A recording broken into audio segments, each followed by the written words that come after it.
Hey, you know, for over 50 years, Elfage Boissonade Garage has been serving Lyster and the surrounding community with its dedicated, friendly, and hardworking staff in all aspects of the agricultural machinery business. They sell and support a full range of machinery from seeders to planters and everything in between. Partners Jean-Luc Boissonneau and Frederic Martineau and their staff have a full-service retail outlet along with a maintenance garage to serve their customers.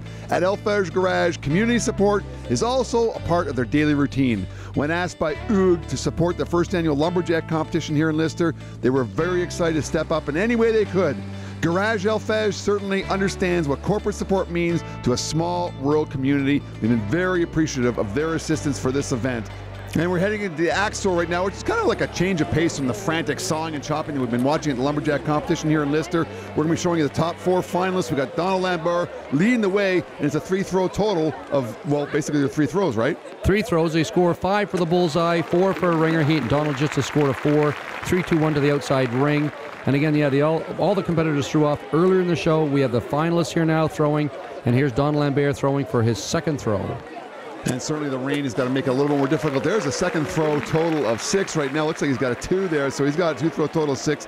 We got some excellent axe throwers coming up right now. If he gets a bullseye right now, he's going to end up on only 11 points, and that's likely going to be beat. Yeah, not a good throw for Donald. He won't be happy at all with that. There's a 4. It's going to give him a 3-throw total of what, now 10, which with, you know, guys like Jewett and Gaston coming up, it's going to be tough. Because he made it into the finals, he is going to be into the money, thank heavens. Again, we slowed the pace down, but the axe throw event, nonetheless, it's still worth the same amount of money, same amount of points, so the guys are going to be going for it. Now here's West Winfield, New York's Devin Merkley, young college guy, now entering into the professional ranks. Nice way to start off there with a bullseye for Devin. I did the same thing when I was first starting out. I knew that axe throw was always used to break ties, and also it was a great event at the shows. I spent a lot of time practicing this, so when I was a young pup, just like Devin here, I was actually throwing fairly decently in the axe throw. So even if you didn't do good with the big guns and some of the bigger events, you always was waiting for the axe throw to try to redeem yourself. And here comes throw number 3 for Devin, and he really goes up high with that one. He gets a 3 for a 3-throw total of 12 points. Not too bad, a 2-point bulge over Donald Lambert, but he really puts a high arc on that. And it's hard to bring it back down to the bullseye. You see him changing his technique, and again in the axe throw, Bill, the biggest thing is you want to do the same thing over and over again. Great that we're coming into Dave Jewett.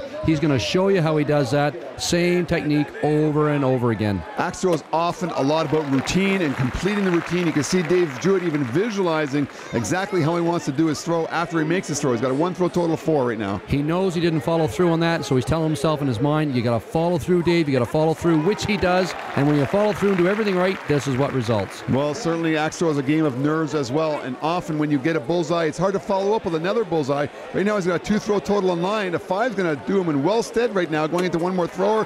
Whoa, and he gets a bullseye. I think he runs to try and get that axe out of the target. You bet. It's wobbling there again. Nice throw, but boys, it doesn't hold on by much.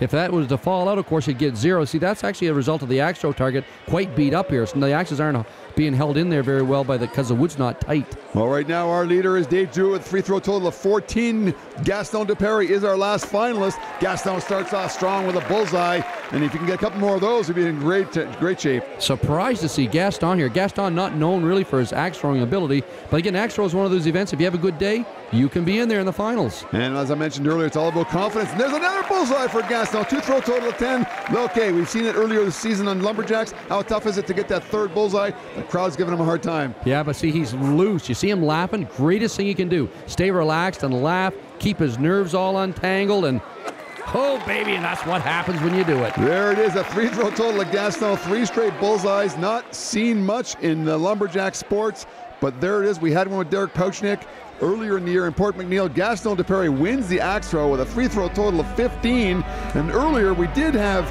Massael and Lambert tying with 10 points. Vincent from Massachusetts broke the tie in a playoff.